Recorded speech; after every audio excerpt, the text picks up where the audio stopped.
I've talked about this a couple weeks ago, but the children in Haiti, Fritz, the child that I met the first year, he was not there the second year. We tried to get him into school, and we basically could not find him.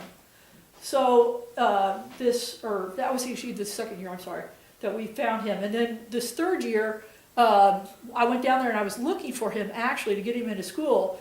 And the whole week, I kept seeing this one little 4-year-old, and I'd catch him out of the corner of my eye, and I'd go, what? And I finally figured out about midweek that it was Fritz's brother. I mean, spitting image of him, but a lot littler. So we made some working with the families and working with the family, and they actually had an older girl too. And we got those two children, collected money from the team, and was able to get them in school. Well, the day we were leaving and we were finalizing all that, I was speaking to the only man that spoke English and Creole, and he said, "Do you want these kids in school?" I said, "Absolutely." And to tell you the truth, I want the oldest boy. And I had found out, it's all week I've been asking about him, but because of language difficulties, the only thing that I'd gotten was he was in the next town going to school. Well, I found that was kind of fishy because 90% of the kids don't go to school. But they do have slavery. If you can't feed your child, what you do is you give them either to relatives or strangers in hopes that they'll feed them. Frequently what happens is they're sexually abused, overworked, beaten, and starved. But again, if your child is starving to death, you're going to do whatever you can, and hopefully they're going to be fed. So the gentleman said, "Well, you're really interested in this boy?" I said, "Absolutely. I want to find out what happened to him. I want to get him in school too. We have the money. We just haven't been able to do it."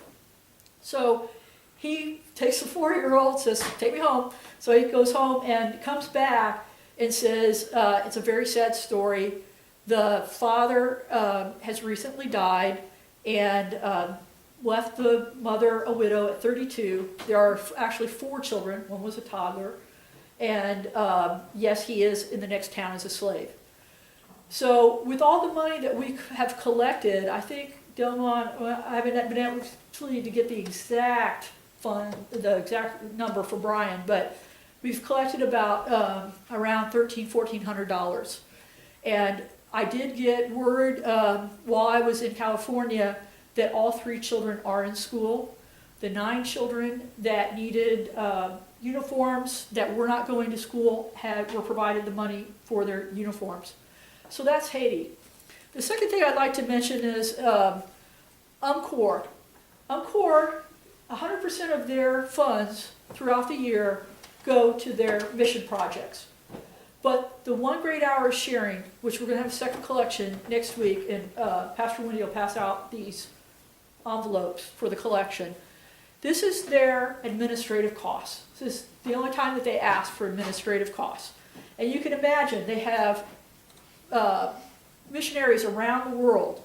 What I do is VMI, Volunteers in Mission. That's church members that go out and do 1 or 2 mission projects a year, either in the United States or overseas. But UMCOR is the professional missionaries. So they need quite a bit of administration to send them things overseas and just to have those admin folks at home. So it's really, really important, this 1 grade hour sharing. And one of the reasons that I feel very strong about UMCOR is that, again, I've traveled all over the world, and one of the places I was in was Sarajevo. And I was there many years after the war, but there was still people living in bombed out buildings.